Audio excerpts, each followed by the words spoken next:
my son was hailed by all of Vienna, not only as a great pianist, but as one of the greatest and most controversial composers of his time. But I saw it first. I nurtured that talent in him. I had helped him become what he now was. On a stormy evening in February 1785, the elite of Vienna gathered to hear a new work from Austria's leading virtuoso pianist, Wolfgang Amadeus Mozart.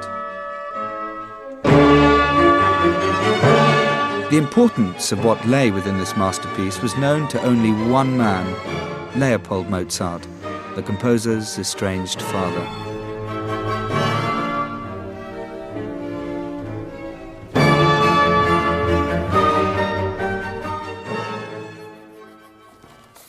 I believe Mozart is the greatest composer of all time.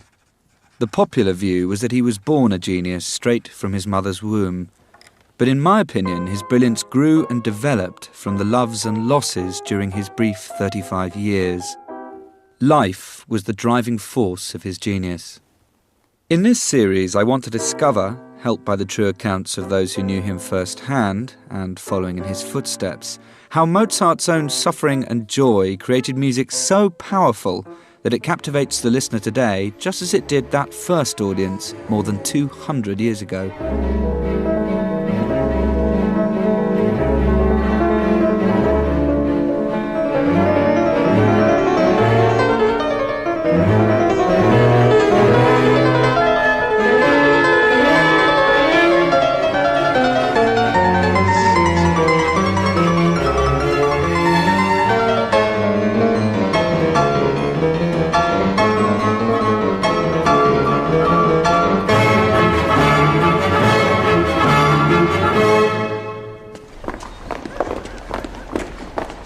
Mozart was born into a musical family. His father Leopold was the author of a famous manual on violin playing and deputy director of music to the Archbishop of Salzburg. What do you think the outcome will be, Herr Schenk? I can assure you, Herr Mozart, the Archbishop is delighted with your composition. I heard him say so. And that his violinists will have to study them closely by Ascension Day. Leopold's family was small but close. Maria Anna, his wife, for whom he'd been disinherited for marrying beneath his station. His daughter, Nan Earl, herself an accomplished keyboard player. And little Wolfgang, 4 years younger and the apple of Leopold's eye. My little brother had a passion for knowledge. His tasks occupied him completely. For example, when he was doing sums, the table, chairs, walls, even the floor were covered in chalk figures. One day my father came home from work and found Wolfgang busy scribbling away. He must have been about 4 at the time. Papa asked him what he was writing. "A keyboard concerto," replied Wolfgang, "and I've nearly finished the first part." Papa was, needless to say, very dubious as to this assertion, but he had a look at the manuscript.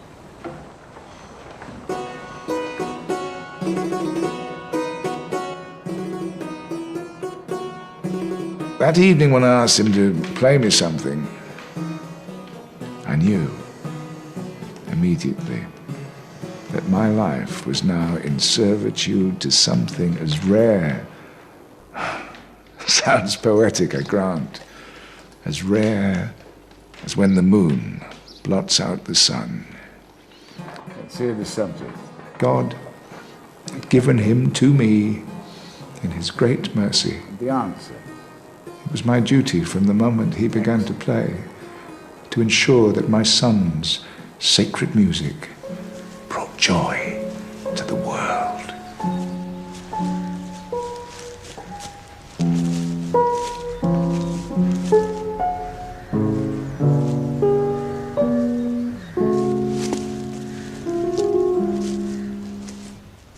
From the beginning, his father was terrified by the boy's fragility.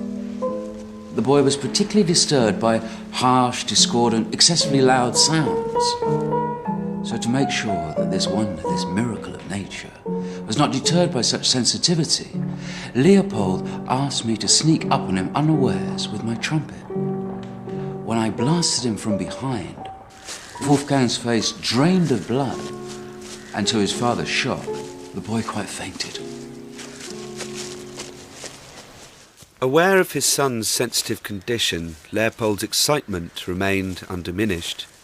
As a composer himself, he already recognised that the boy was writing something of real value. If Leopold could secure release from his duties in Salzburg, he would have the chance to transform his family's fortunes. Does not do to keep his grace waiting. Finishing his scores. He is waiting. I've been working through the night and the night before. Leopold was desperate to share his son's talents with the wider world, but his duties to the Archbishop remained an obstacle. Mozart. Ah, my scores. Wonderful. I understand you wish a leave of absence from your duties here in Salzburg. Your Grace, my son Wolfgang has a gift, sacred in its singularity. It will be your discerning taste and perception that would be admired far beyond these city walls. Should myself and my family be given your blessing? It is not my name, but that of Salzburg that should, most probably will benefit from your efforts. Godspeed. Your Grace is too generous. Too generous.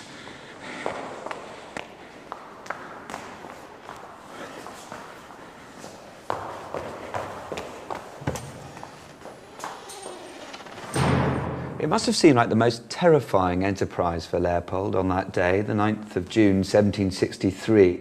His whole family, these two gifted children, 7-year-old Wolfgang and his musically talented sister Nannerl, leaving Salzburg and striding out into the unknown. The adventure is beginning!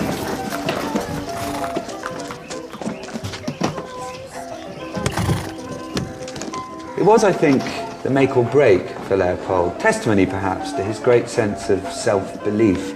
Take care of those instruments, some of them are very fragile. The only thing He had to provide for everything. Look after this for Wolfgang, he'll be very upset if he... Servants, horses, carriages. He engaged the services of a Mr. Winter to act as their hairdresser and valet. They needed clothes to impress, and perhaps most expensive of all, a carriage and 4 horses. He was risking everything on the talent of his own small son. Wonderful feeling that morning. Escaping Salzburg had to be the best thing for my son. Only by his inhaling, how can I put it, the scent of a better class, feeling the adoration of 1,000 upon 1,000, could his musical education take flight. It wasn't luxury, but then how cosseted were the ancient Greeks aboard their trireme, with our loyal servant, Mr. Sebastian Winter, at the helm to guide our voyage. This truly was our Odyssey.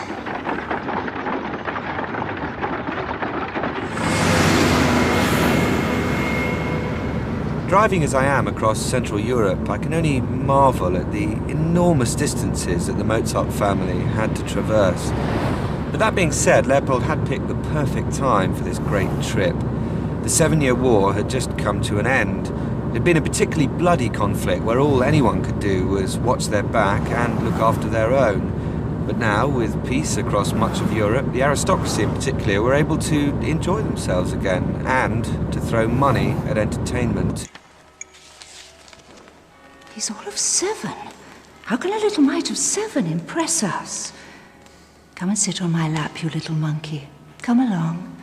I shall stroke your hair. He's so tiny, just like a doll. Play for the ladies, Wolfgang.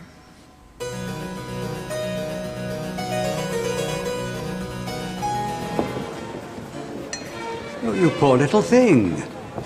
So delicate. But can you see the baby calluses? I have just the thing. Here, Poppet. Try lanolin. It works a little miracle on my gardener. What a peculiar little boy. He's from some frightful little town in Austria. I understand he has the ability to play blindfolded. Oh, how remarkable. Well, if he wants his supper, he shall have to sing for it.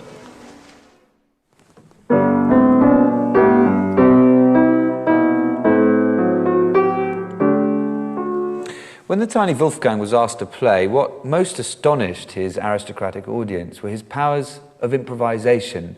He'd be set a challenge, usually in the form of a bass line, something like that, and then he'd have to immediately come up with a complete piece of music based on that. So, 1 minute, maybe he'd do...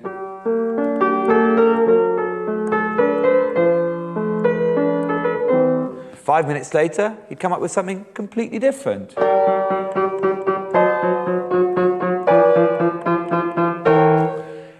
And apparently, the seasoned composers of the day, the great musical minds, would come in one by one and challenge him to an improvisation contest. And several hours later, they'd stagger out, exhausted and spent. Mozart would bounce off the stool and say, "Any more?" As Wolfgang travelled through Germany into France, the invitations to play flooded in, and Leopold reaped the rewards. Snuff boxes, silver pens, gold pocket watches. The family was swiftly elevated from humble tradesmen to special guests at the royal courts of Europe. Wolfgang's imagination was stimulated by meeting the great musical minds of the age. All this attention had quite an impact on his image of himself. I worried about Wolfgang. He always seemed to be lost in a world of his own, quite detached from reality. Of course, when he shared his imaginings with me, I was happy. He invented a land which he called the Kingdom of Bach. It had everything for good and happy children, and Wolfgang was king of it all. He asked the coachman to draw a map, and he would dictate the names of cities, market towns, and villages. In this world, Wolfgang would sit on embroidered cushions and dispense treats and favours to the children of his land. Sometimes I think he spent more time there than in the everyday world. This little boy became a superstar because of his musical powers, which many believed were supernatural. Some said Wolfgang was the creative spirit of God, embodied in the most innocent of creatures. Others gave him more political powers, that here was a symbol of a new egalitarian age. Extraordinary, mental, spiritual prowess enshrined in the body of an infant. My son was unquestionable proof of new, enlightened beliefs that talent could be given to all, not confined to a special class. But the everyday world of travelling musicians was dangerous and grueling. In the warmth of my car, I can't begin to experience the cold and wet that forced the Mozarts to wrap their children's feet in felt and bury them beneath the straw that lay on the carriage floor. And deprived of fresh food, the family became malnourished and sick. As months turned into years, Wolfgang had to learn the hardships of life. Winter stiffened bones suffering from rheumatoid arthritis, and fever left him deathly sick for 2 months. But illness wasn't the only problem. The coach itself began to buckle under the strain. Bastard! What do you see, Patrick? How did Leopold justify a project that resembled not so much a heroic Greek odyssey, but a travelling circus with its prize freak for hire? I wasn't only a father and a teacher, but a missionary. What was my advancement at court compared to my divine task? Showing those who were beginning to doubt that miracles did exist. In early 1764, the Mozarts even crossed the perilous Channel to perform to an expectant English public. Ladies and gentlemen, silence, please.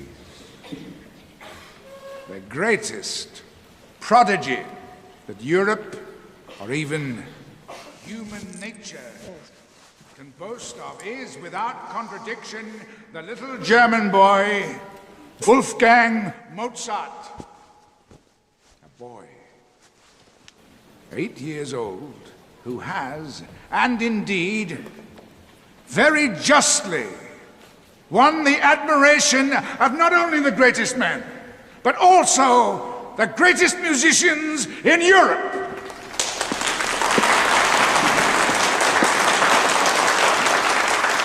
Leopold rented a theatre in Soho, selling tickets at 10 shillings and sixpence, about £40 today, to those eager to hear the boy who had charmed mad King George himself.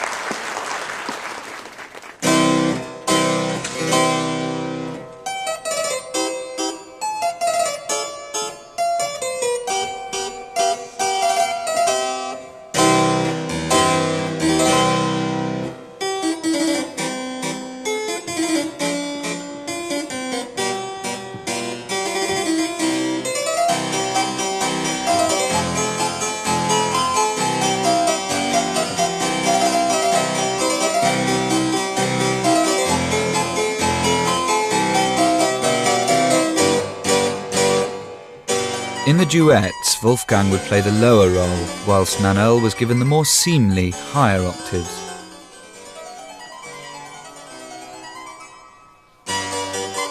Little Wolfgang can't help showing off his compositional skills with all these trills and playful little scales.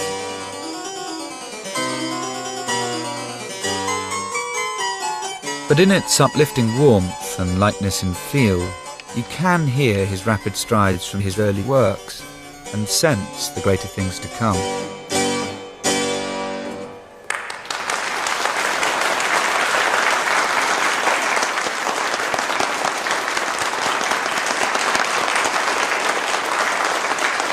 Ladies and gentlemen, to your delight and wonder, the boy will now play a concerto without sight of his own hands.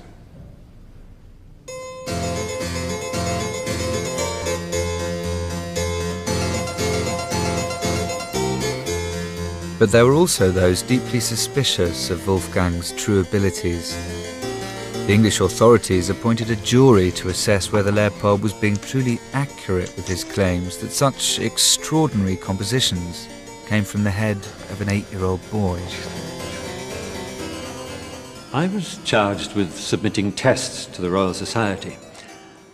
I have to say I had doubts as to whether the father was being truly accurate with the boy's age, although he certainly had a most childlike appearance and disposition.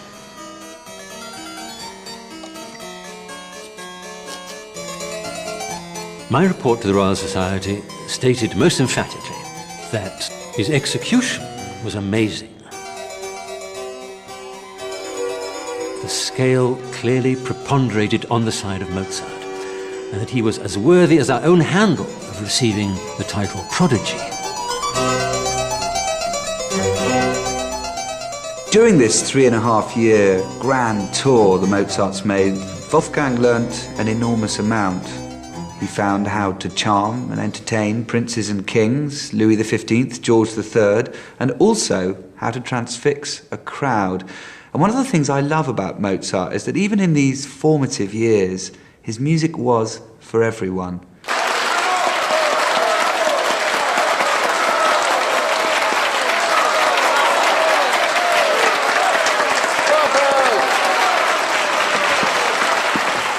Eventually, he returned to Salzburg a much more complicated child, and Leopold wrote about this with a mixture of trepidation and defiance, as well he might.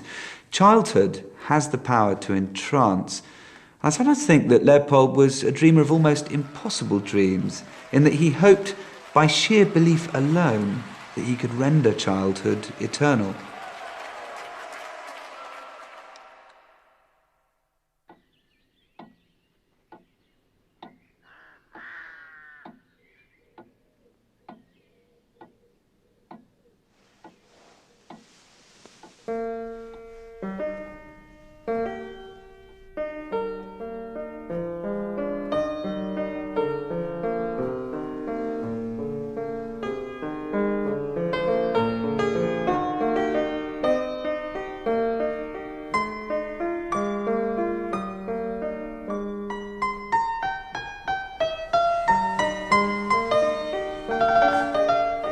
difficult time. Things were not going as I'd planned. All of Europe marveled at my son. But in Salzburg, his great merits went unrecognized. He should, at the very least, been offered a post as court composer, but I would sooner trust a horse trader, a soothsayer, a mountebank, and one of those seething, envious, backbiting nobles of the court.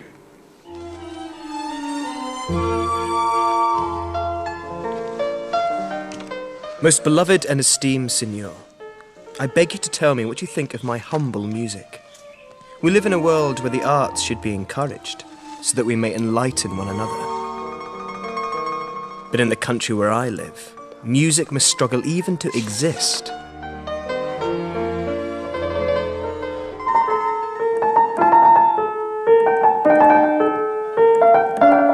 This grand piano that I'm playing on here is really quite a lot like the fortepiano upon which Mozart composed his piano concerto in B-flat when he was 20. The fortepiano was very much his instrument. There had been an enormous revolution in keyboards and keyboard design leading up to this point. There'd been the clavichord, a small domestic instrument where the string is struck but the sound is tiny. Then the harpsichord, the string is plucked, but very little potential there for expressive colour.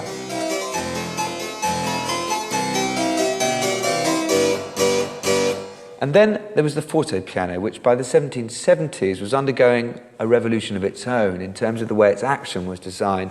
It meant that now you could play the same note repeatedly in a way that you hadn't been able to before. Also, the sound, the depth of expression and possibility was growing all the time with the instrument, and Mozart seized on this.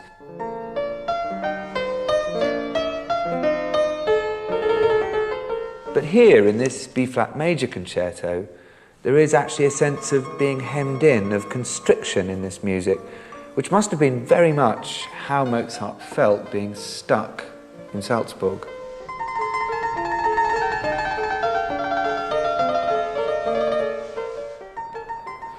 If I'm truthful, my son's temperament contributed towards his frustrations in trying to obtain a permanent position. My son was brilliant, but he could not temper himself. In 1771, a new man came to power in the bishopric, Hieronymus Colloredo, who was less sympathetic to the aspirations of my family. I've always imagined Archbishop Colloredo as rather a narrow, conservative man, jealously guarding his own fiefdom. But in fact, he was a great supporter of the Enlightenment, and he had portraits of two of its heroes, Rousseau and Voltaire, on his study walls, which from time to time he had to cover up in order to avoid offending some of the more conservative burghers of Salzburg. The picture the Mozart family paint of him is obstructive and bullish, unwilling to embrace their grand design. You have to have some sympathy with him, though. They'd returned to Salzburg, having in their eyes conquered the world. He was paying them a perfectly honest salary. Why should he bend his will to their every desire? Oh, Father, I bet you a kreutzer that you can't hit our musical friends from Italy. I'm perplexed at their newfound ascendancy in the diocese. Their playing is sodden with sentimentality. Signor Baldoni has been silenced. I'm serious. The theatres are closed, our concerts curtailed, the mass is shortened. Our prospects do not look good. Your Grace, most worthy Prince of the Holy Roman Empire, my father begs you to allow us to travel for a few months in order that we can make some money. You refused to grant such leave. Our situation is pressing, and you object, my gracious Prince and Lord. My father has dedicated himself to my education, and I owe it to him to lighten his burden. So the court musician wishes to dictate when he plays and when he doesn't. And do they really think that I believe that this is written by the son and not the father? So they wish to seek their fortunes elsewhere.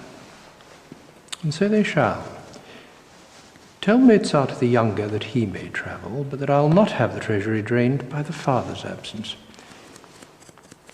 Frau Mozart can nurse the boy.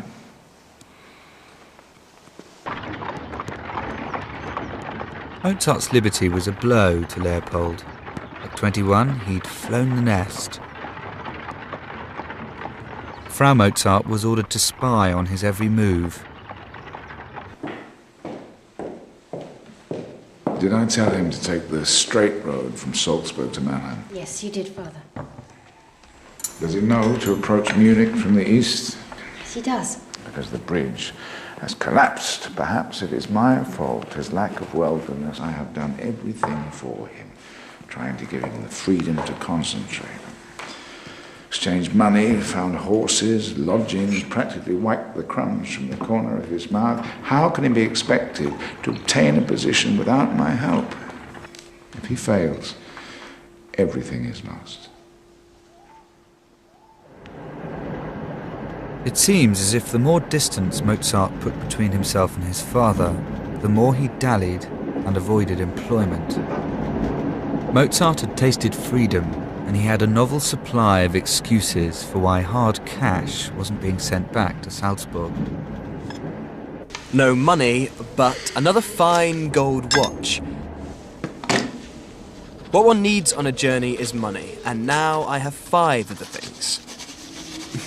I'm seriously thinking of having an additional watch pocket on each leg of my trousers, so that when I visit some great lord, I shall wear all my watches, and then it will not occur to him to present me with another one.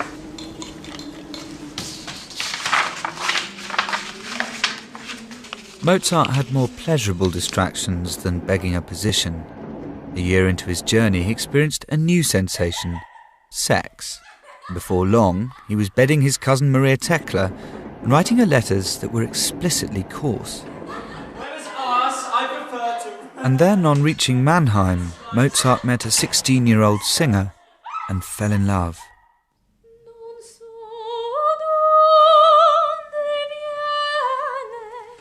That's it. Mademoiselle Aloysia Weber sang 3 arias to me. Excellent. As far as the singing is concerned, I would wager my life that she will bring me renown. She has greatly profited from my instruction. We will go to Holland and then to Switzerland. You, Father, must do everything in your power to get us to Italy, where I can write opera and she will sing.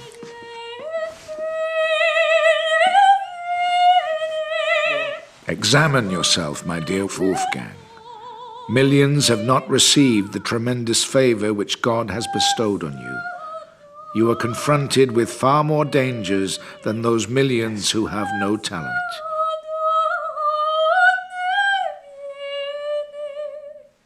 What a responsibility, and what a shame if such a genius were to founder. Beautiful.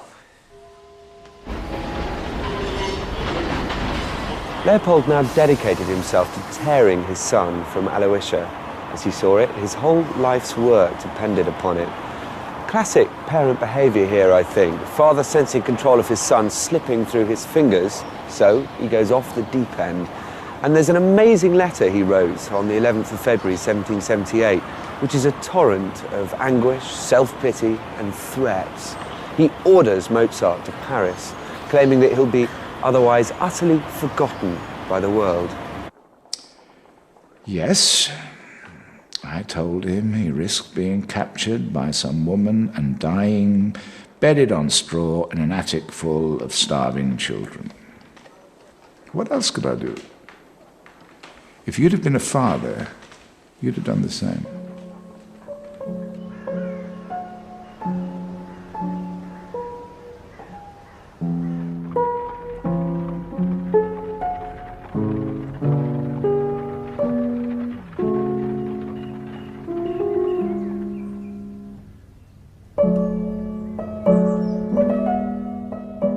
So finally, worn down by his father's protests and chronically short of money, Mozart left the very next day for Paris, thereby breaking off his relationship with Aloysia. Now, you might think it was easy enough to dismiss that as some kind of youthful fling, but I think that'd be very wrong. Mozart experienced, as far as we know, for the only time in his life, something we've all probably experienced, real heartache. Arriving in Paris then, desolate and raw, confronted by some of the worst rain the city had seen all year, Mozart was entering into a new, dark period, which would ultimately change the nature of his music forever.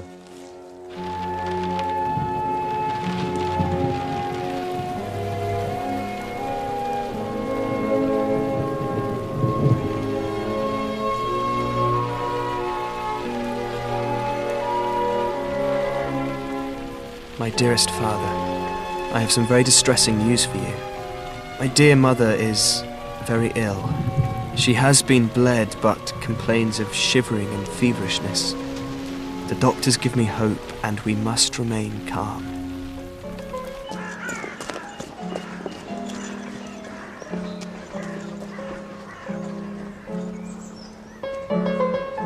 It was typical Fulfil. Even with my mother lying dead before him, he still wrote to us of his hopes that she would recover. He was trying to protect us, I suppose. He asked close friends to be on hand for Father when the sad news reached Salzburg. Despite everything that happened, I'll always remember how he tried to protect Father when Mama died. When I found out what happened, I blamed him for taking my wife from me.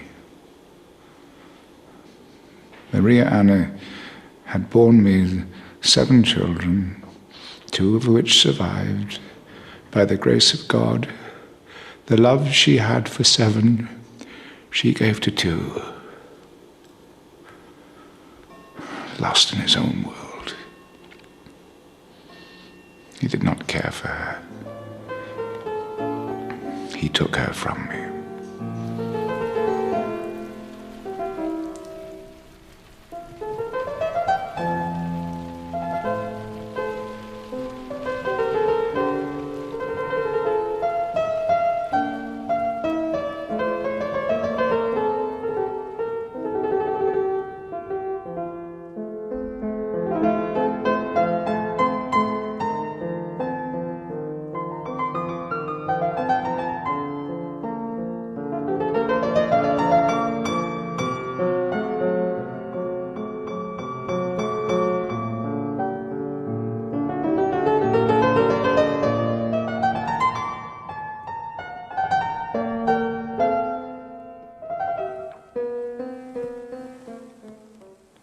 There can be no greater expression of the suffering that Mozart was experiencing than in his A minor sonata, which he wrote after his mother's death. This marks a huge sea change in his compositional style. Things could never somehow be quite the same again. Firstly, the choice of key, A minor. Musicians up to this point had always viewed minor keys as being somehow imperfect and unstable. And so it's very significant that Mozart chooses a minor key, and particularly A minor, which has a dark and very stark quality to it.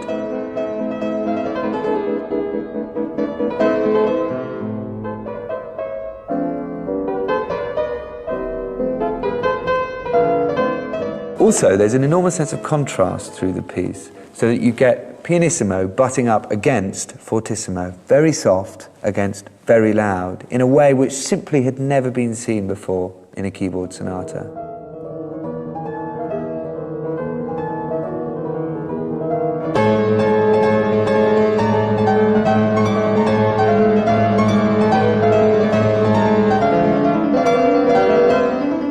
And then in the third movement, you get these enormous leaps that the pianist has to accomplish. It's like Mozart is struggling to keep things off his mind.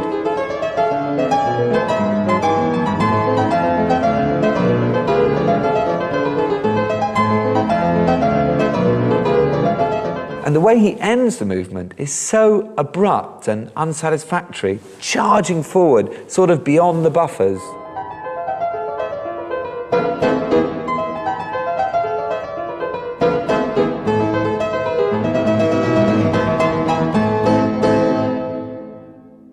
But it's in the slow movement, the middle movement, that I think we really get the key to this piece. There's something outwardly simple about it. Almost, well, certainly from my point of view, as if it's daddy music. It's about his father. It's about the sense of separation from his father, the umbilical cord being ripped. And you get these extraordinary juxtapositions of colour which create a deep sense of torment.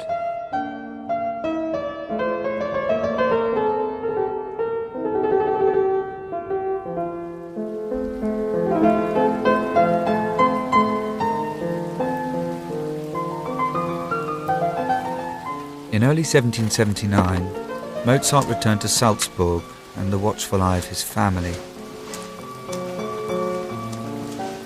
After such freedom, how caged he must have felt, once more a lowly court musician.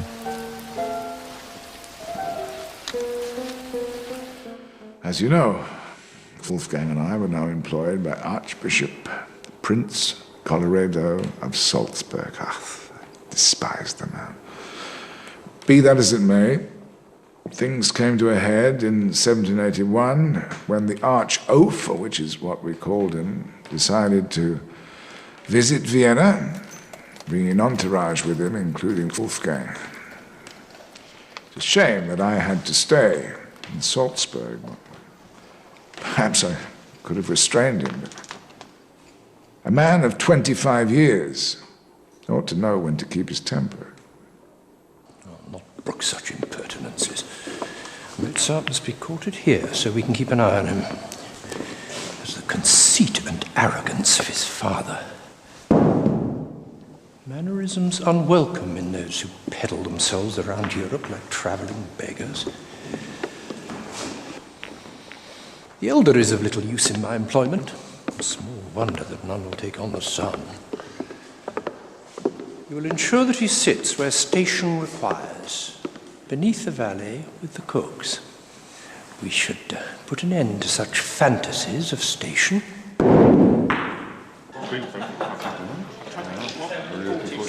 We are here in Vienna, and Colloredo will not allow better terms. The inhuman villain. Oh, that's what he is.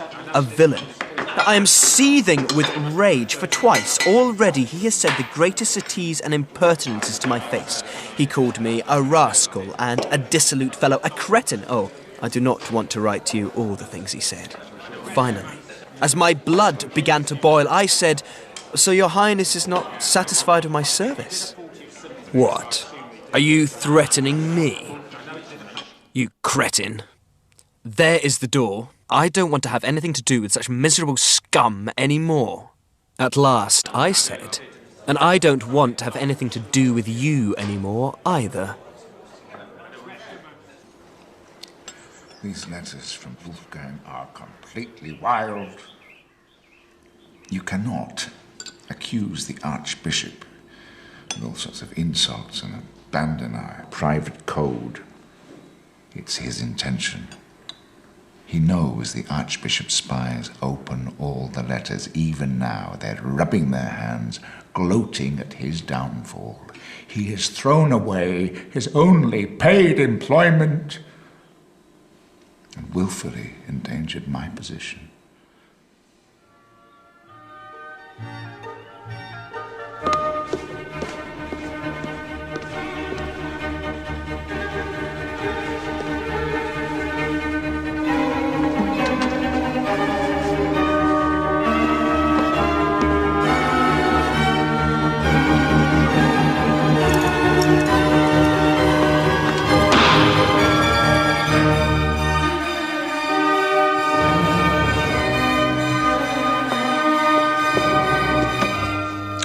Mozart came with his letter of resignation. I refused to accept it. It was his duty to get his father's consent before such an action. He then rounded on me and my steward, the good Count Arco, shouting that he knew his duty to his father better than we did, and that he would be very sorry if he had to learn it from us first. So Arco got him by the neck and kicked him well and truly up his backside out of my office.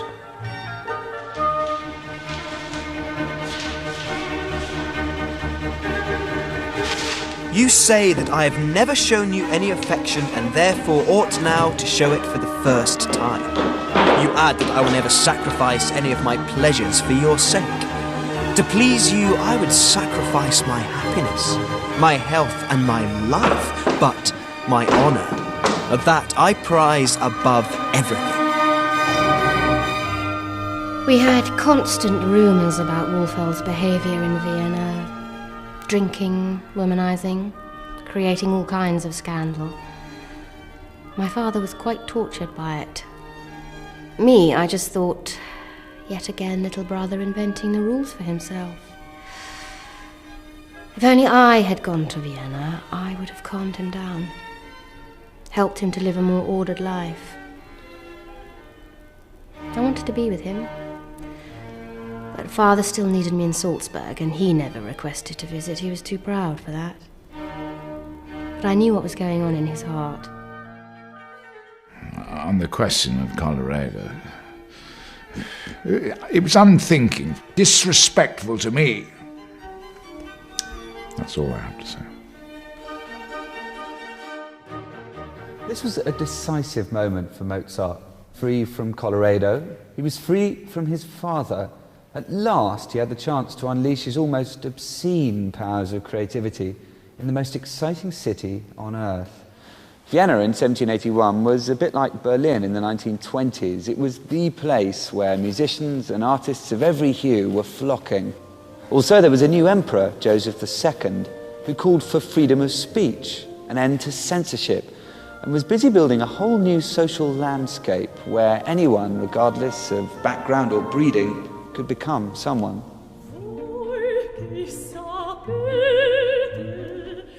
Mozart now threw off the trappings of his provincial past. He developed a taste for the latest fashions, smoking, billiard playing, and spending beyond one's means. I now have a beautiful red coat. I was so captivated by its splendour that I did not take note of its price. It would do justice to certain buttons which I've long been hankering after. Mother of pearl with a few white stones around the edge.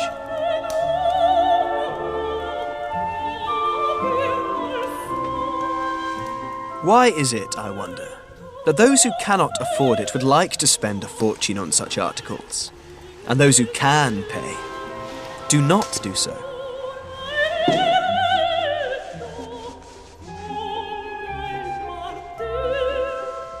Renting rooms from the mother of Aloysia Weber, he hadn't far to travel for extracurricular entertainment. But it wasn't the recently married Aloysia who took his fancy, but her younger sister, Constanza. Dearest father, you remember Aloysia? Well, the middle Weber daughter, dear Constanza, is the martyr of the family. She is the cleverest and, in short, she's not ugly. But not really beautiful. She has no great wit, but enough common sense that I love her, and she loves me with all her heart. Signed, I suppose, you're Apollo of a son.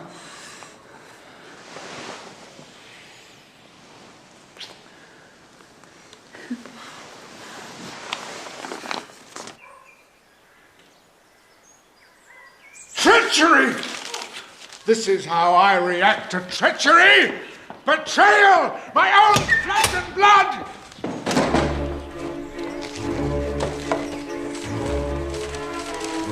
How could he agree to such an arrangement? To marry this girl within 3 years or pay her money for the rest of his life? Papa kept the archive, all Wolfeld's former work. and would only release copies one at a time if he asked.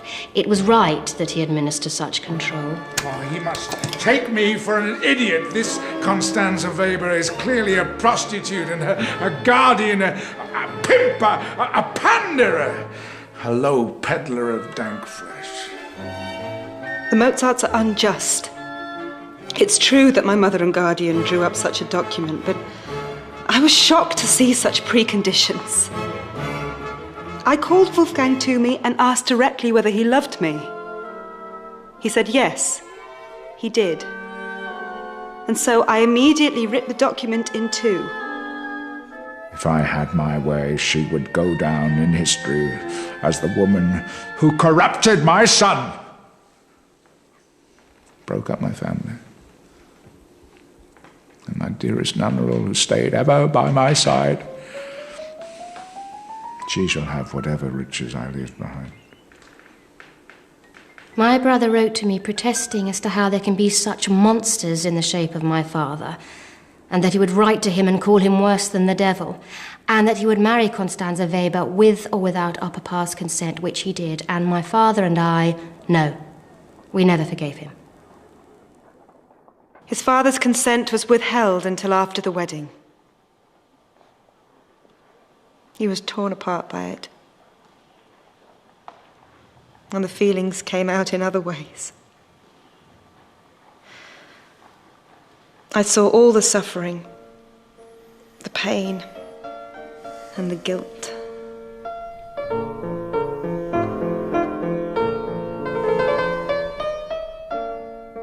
By now, Mozart had experienced an intensity of emotions which he was able to draw from and pour into his piano works.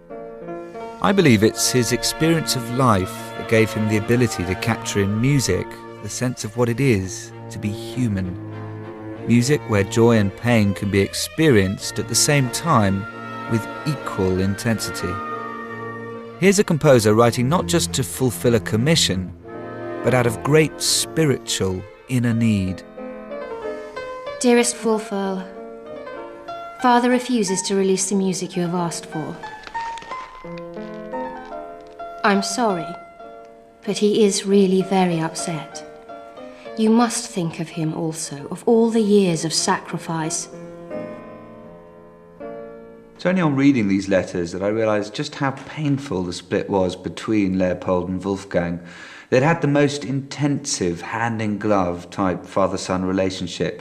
The great irony is that following the break, Wolfgang became exactly the entrepreneur that his father had always been. He set about promoting himself in Vienna as the leading concert pianist, planning not one but 20 concerts which people could subscribe to. And the word is that the music itself is shockingly passionate. Give it here, I'll sign it. Oh, no, I want to sign it. I tell you, I am the senior here. Oh, age I insist before on beauty. signing it. Go Thank on. you very much indeed. He is, I'm told, the most extraordinary player. The music is most complex and abstract in form. Too many notes, the Emperor said. Quite enough to make your head spin.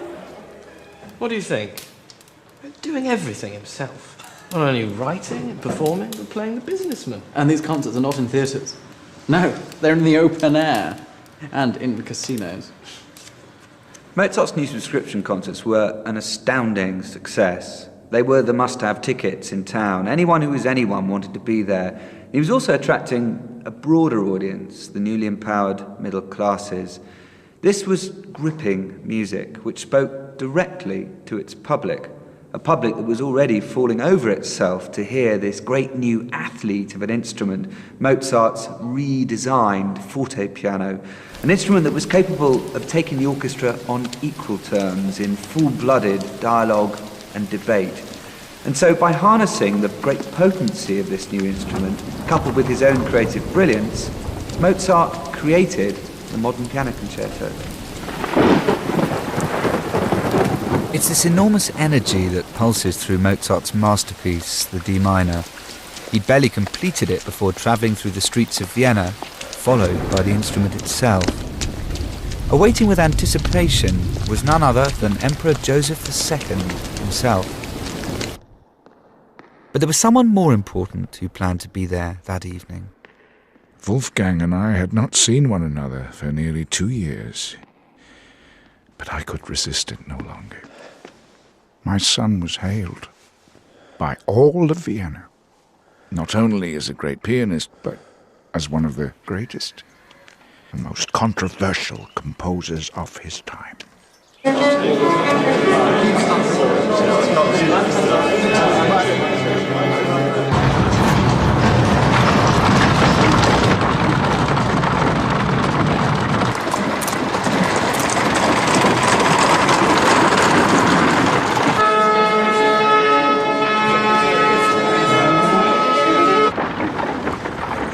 All Vienna has heard of the concert.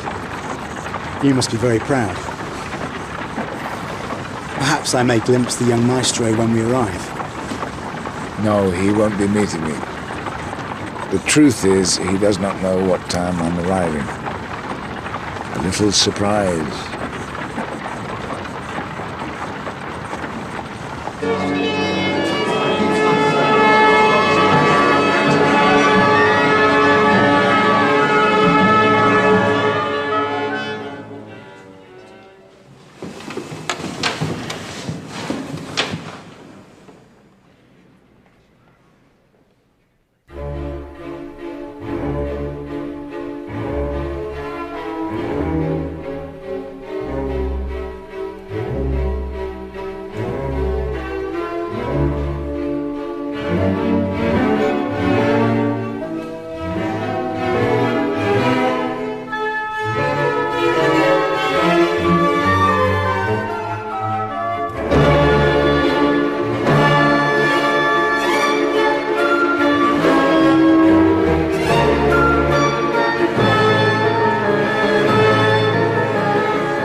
As Leopold sat listening, the music he heard defied convention.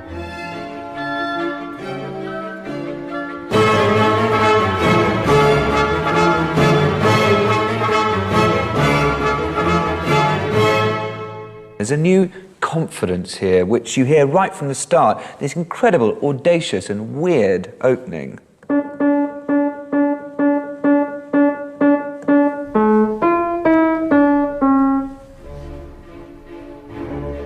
Normally when a composer starts a piece of music, he lays out his stall with the big tune, but this is a non-tune, shows supreme command.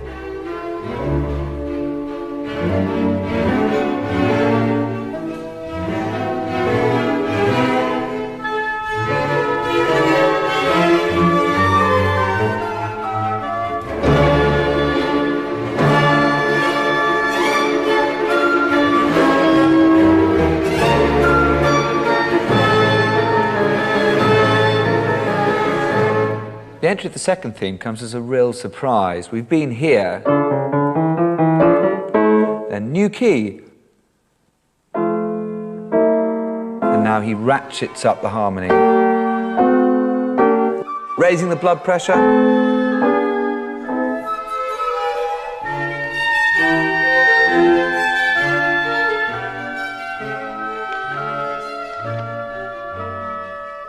Another remarkable thing about this concerto is the writing for the woodwind. They too have achieved emancipation, a sense of liberation. Listen here to this real dialogue between the oboe and the piano.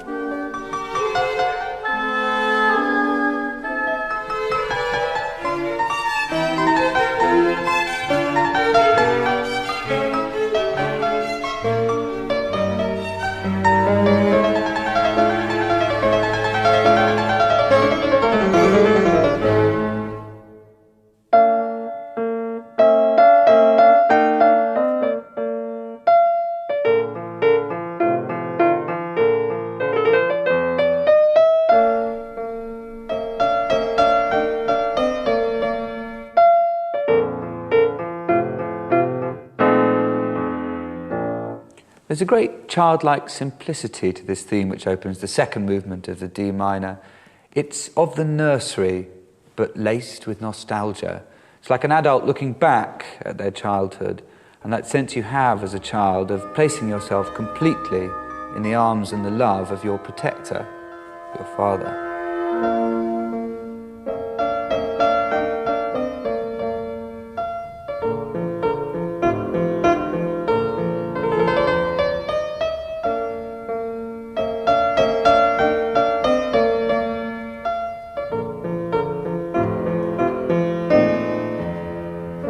As ever with Mozart, there's a contrast. The floor falls away from the nursery and we're suddenly in a nightmare, a tantrum, a huge conflict between the orchestra and the soloist, between father and son, neither prepared to give way, a realization perhaps of just how far Wolfgang and Leopold's relationship had moved apart.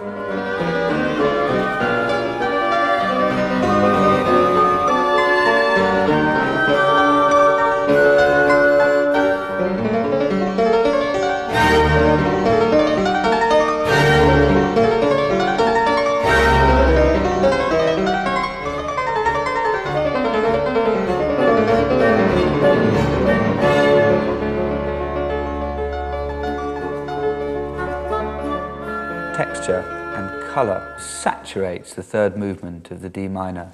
Mozart working at a white heat of compositional complexity. Here he is, decades ahead of his time.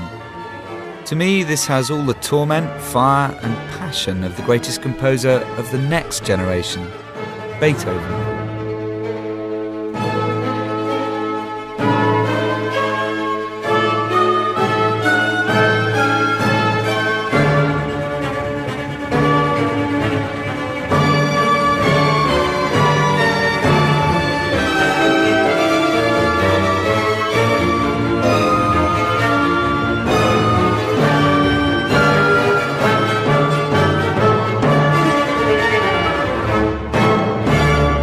It's extraordinary just how much Mozart can make the piano and all his mature music echo our lives. He plumbs the depths of his own experiences, both great and tragic, and has to write music which expresses it. As such, I believe he is the first great musical romantic.